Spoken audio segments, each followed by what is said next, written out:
Hi guys, my name is Shane Hunter. Thank you so much for checking out my video.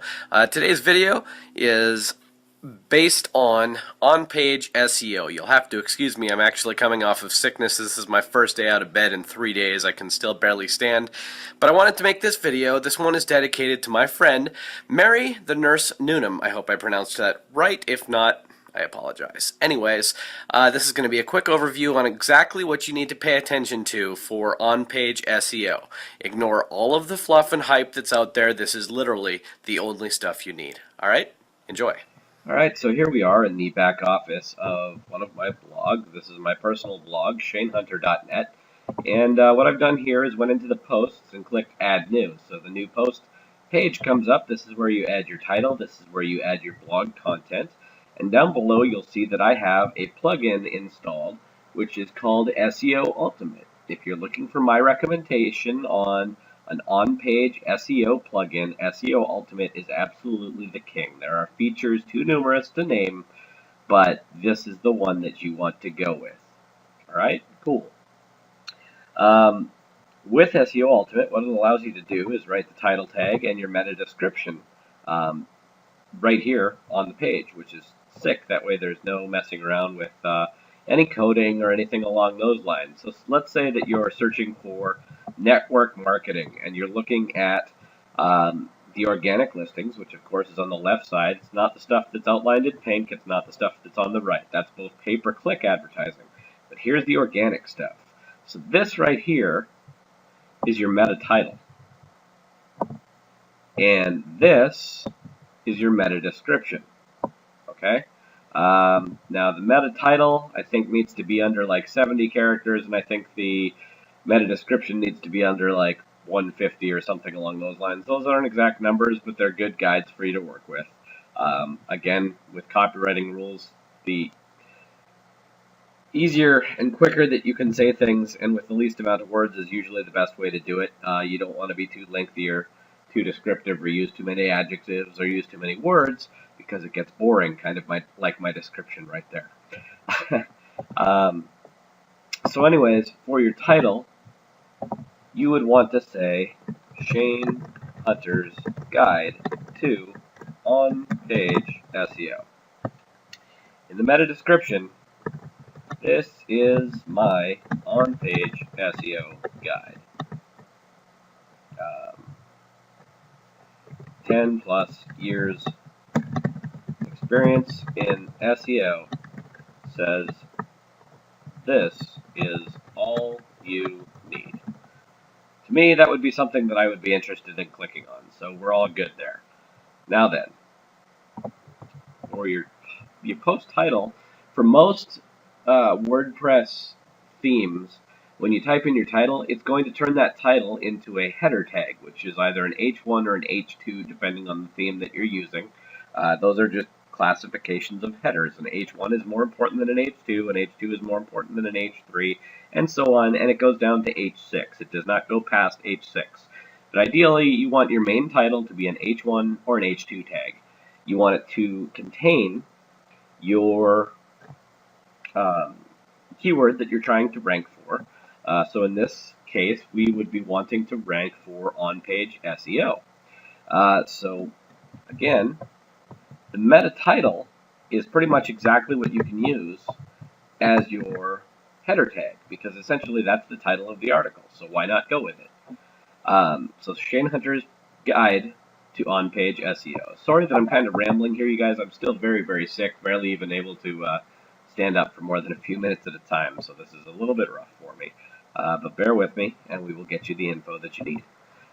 Now, what's crucial is no matter how much content you want to also have your keyword in the very first sentence of your blog post. If it's over 500 to 600 words, you're going to want it to appear about 3 times. Once in the first sentence, once somewhere in the middle of all of that verbiage that you're using, and then somewhere in the last paragraph.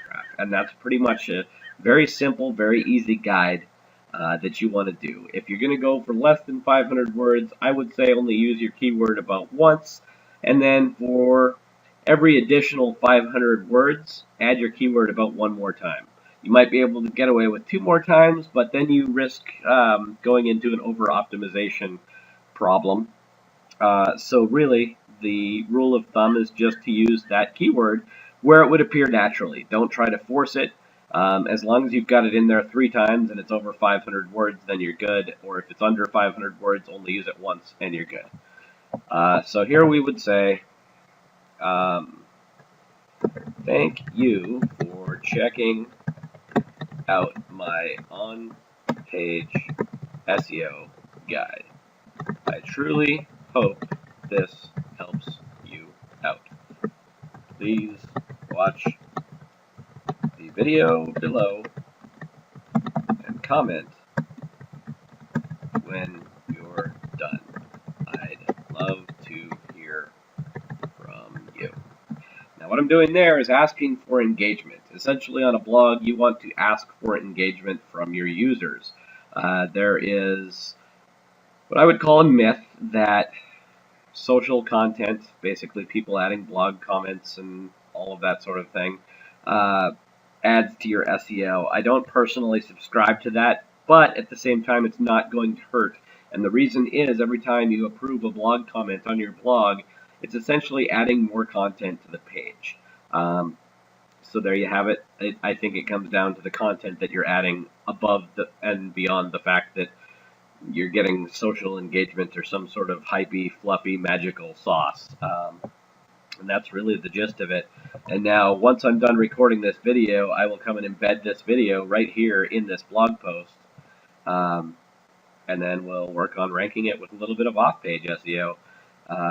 Yeah, and that's about it. Other than in the categories, I have set up essentially like a table of contents for my categories on my blog. And this is what's called SEO siloing.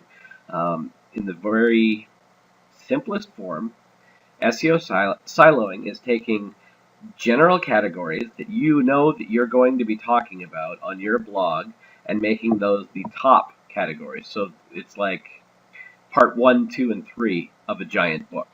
And then from there, you would break down those giant categories into subcategories. For example, I have marketing here, but then I break that down into networking and social media. Or for traffic, I break that down into pay-per-click and SEO.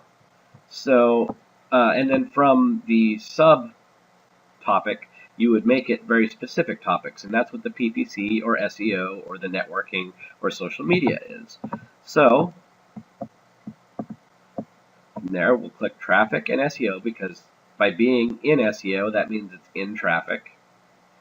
And now it's just it's broken down, basically. So you're going from the most general topics as your largest, section 1, section 2, section 3, and then you are breaking it down to, say, chapters, and then from there, you would break it down into paragraphs, where each paragraph talks about a new topic or new specific entry. That's really the most simple way that I can explain siloing to you, is it gets more specific as you go down.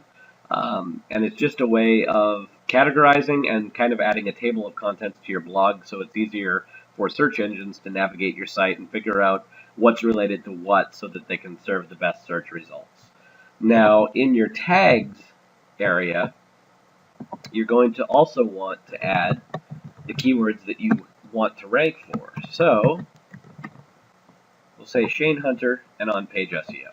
Those are pretty much the only things that I care about ranking here. And that's it, really. Click publish. Now, typically I would have my video, but of course, because I'm recording that right now, I can't exactly have that there. So I will come back in a few minutes once this video is rendered and uploaded to YouTube, and I will put it on here, basically, and then try to rank this page. Chances are it's going to work. I've done it a million times for a million different things, a million different keywords. But that's the gist of it. To break this down for you guys again, there are really only a couple of variables that are important for on-page SEO. You can really forget all of the other hype and all of the other fluff that all of these SEO gurus want to teach you.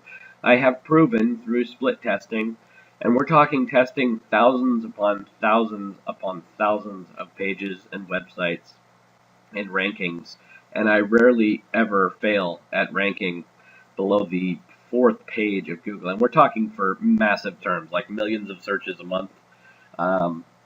So this has served me pretty well. As far as SEO goes, it really all comes down to backlinks. So as far as on-page SEO goes, it only comes down to these things.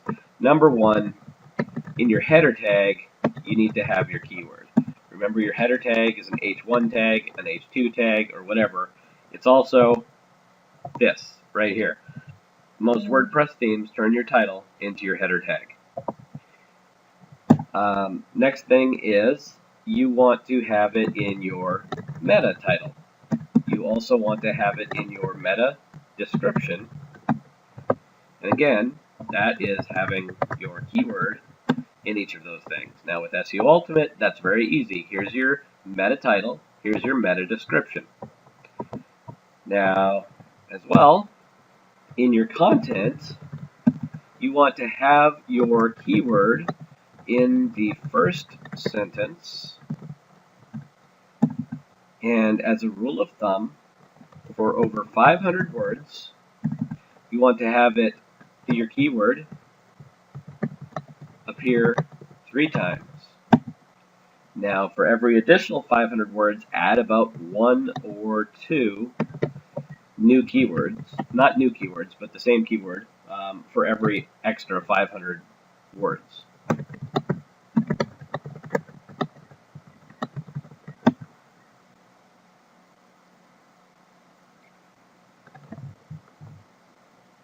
And then if you are going less than 500 words, I highly suggest you only use your keyword 1 time. You can try twice, but again, you're risking over-optimizing. And really that's it. If you want to go completely hardcore, you can add an image, and in that image, the file name should contain the keyword, but not just the keyword. So if your keyword was on-page SEO, say, label the image itself something like, this image is about on-page SEO dot, say it's a JPEG file. And then you would have the alt tag in your image say something along the lines of the same thing, is about on-page SEO.